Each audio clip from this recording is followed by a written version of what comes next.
My name is Bernard Ehirim and I'm the farm manager to this newest rice project.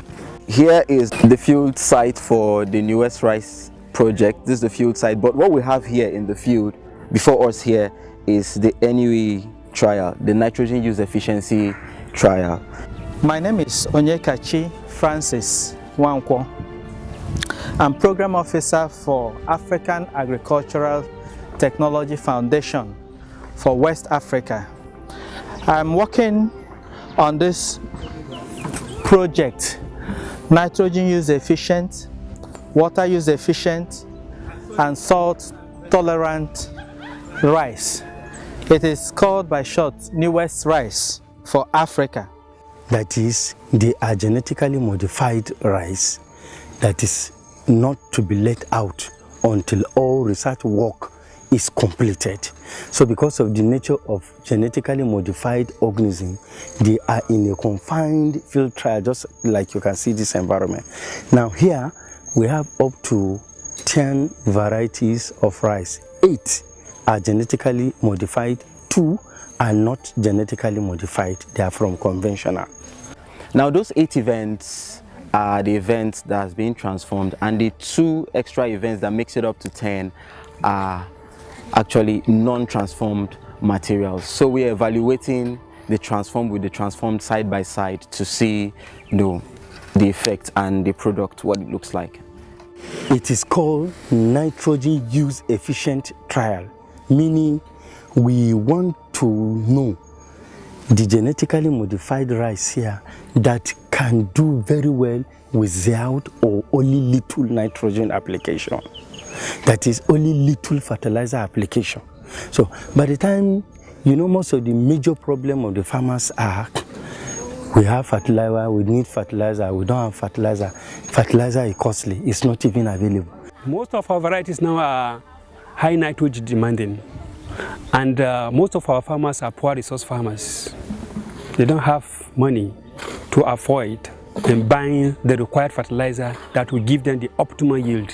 And fertilizer, especially nitrogen fertilizer, is needed for rice production. So this project looks at addressing this constraint by developing a rice variety that will have inbuilt ability to address the problem of nitrogen. We have 3 different levels of fertilizer application. There is the 0, where we didn't put any. There is 30 kilogram per hectare nitrogen. There is 60 kilogram per hectare nitrogen, and high level nitrogen 90 kilogram per hectare. Now these varieties are tested to all this level of fertilizer application. If farmers have access to these seeds, they don't have to apply fertilizer. Fertilizer in Nigeria is an essential commodity. It's not every farmer that can afford it. It gets expensive, more expensive every day. And so, but this rice, once the farmer has it, he does not need fertilizer. The other trait is the trait of drought that makes it to be able to resist drought. In a drought environment, like, you can also notice that rainfall is becoming more and more sporadic, and many times farmers will plant and then the rain goes and their crops die. With this technology, the farmers will be able to harvest good yields even with little water. And then in a saline environment, like you can see around the rainforest area, which are also rice producing area, there is high salinity in the soil. So with this technology, even in such environments, the rice will do well. So that is why we combine these 3 traits to solve these major problems that farmers are facing.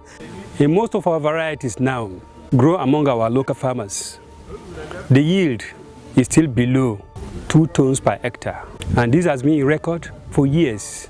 And we feel we should improve above 5 to 6 tons per hectare that is obtainable in other developed worlds.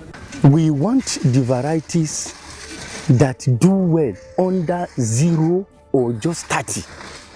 And when we compare its yield with that of the yield of 90, the yield it give at 90 and the yield it give at 0 or 30, if we see that the yield gap is close, then we know that one is responding to the trait it is developed for. That is nitrogen use efficient. No nitrogen, only little application, and yet it's giving high yield. That is the main objective of what we're having here. So we're expecting, since it's nitrogen use efficiency, we're expecting that at the 0 level nitrogen, they should also do well with respect to that of the 90, so that when we eventually get this out to the farmers, they could actually put low input into the soil and still get yield. What we are doing here, the gene of this nitrogen use efficiency has been intrograzed, has been transferred into NCRI 4. Already NCRI 4 is high yielding material, but it's lacking the gene of nitrogen use efficiency. So we try to transform this NCRI 4 by intrograzing the nitrogen use efficiency gene, so that at the end of the day, we will be having a variety that can thrive well, that can give an optimal yield under low nitrogen application. In other words, any land area where there is insufficient availability of nitrogen, which would require you to pump in enough fertilizer to supply the nitrogen, it can thrive. So also, water efficiency, referring to any environment where there is inadequate supply of water, it means that this variety of rice will be able to thrive in that environment with little availability of water. I can see the aim being achieved right here where I am. I'm in a 0 treatment plot. This plot does not have fertilizer, and the aim of nitrogen use efficiency fertilizer is to maximize, is to enable the rice to maximize the use or the optimum uptake of fertilizer in the soil. No matter how little a soil is in fertilizer, the rice can still do well, and it is shown here clearly. We scientists are trying to bridge gap where farmers can still have their demand, high yielding rice, without this constraint, or this constraint solved. And one of the main constraints is that fertilizer I've told you. Now, the rice varieties here are bred for that purpose. As you can see, for now, all the treatments, all the events are doing well. We are having 8 events that has been transformed with this nitrogen use efficiency, and we are having 2 checks that we want to compare. These 2 checks we are comparing are not the transformed materials. No nitrogen use efficiency has been transferred into them. So we want to compare the performance. This you can see is the conventional NCRI 4 that we planted as a control, as a check. And this is the transformed variety, the NUE product, the transgenic. So you can see they are all growing together. But you know, we cannot confirm the performance now until we harvest and compare the yield and look at all the available data, and then we can come up and say this one is better than this. So you can see that so many traits have been packaged together. What it means that this type of rice variety can thrive in a cross section of land variety. And so far, we're impressed with what is going on and with what we have seen. You can see this rice here is bringing out seeds, and this area is 0 fertilizer area, and this is not rain fed, and this is under irrigation. And even under the irrigation, this part of the area is not really receiving water well, but you can see it doing well. You can see it bringing out seeds. It shows that if farmers have access to these seeds, that they don't have to apply fertilizer. To shinkafa mu dai gaskiya yana da daɗi, ya fi nan kyau, saboda namu muna sa shi da yawa a gida, muna sa shi da yawa, ba wai mu sa shi kadan suna nan suna sa ba. Namu kuma bai da taki kamar nan, mu wanda muna sa a gida gaskiya ba taki wanda muna sa ba wai cewa a yi measurement na shi ba, kamar wanda mun sa kamar wanda muna da kamar bufu guda yaka zai fi yaka guda biyu zan da za mu sa taki, ba kamar wancewa nan da sauki a sa yaka daya taki guda biyar guda uku, a'a namu gaskiya yana da kyau ma, amma nan wanda mun gani ya fi namu kyau. My name is Mohamed Chenchaga. I'm farming rice for more than 12 years. The problem that normally occurs is that at times if I farm in my farm, I'm needing fertilizers, applications. At times there's no money to buy it. This rice, the one that we are farming in our farm, this one is better than that one because of the applying of the fertilizer application. If government is establish this rice to us, will be appreciated to the government. The end point is to increase yield and to increase production. If we need to feed the teeming population of Nigeria, the truth is that we need to produce more. And for us to produce more, we need the application of technology, especially cutting-edge technology like biotechnology, as a tool to increase, one of the tools to increase rice production in Nigeria and the rest of Africa. It's an upland rice.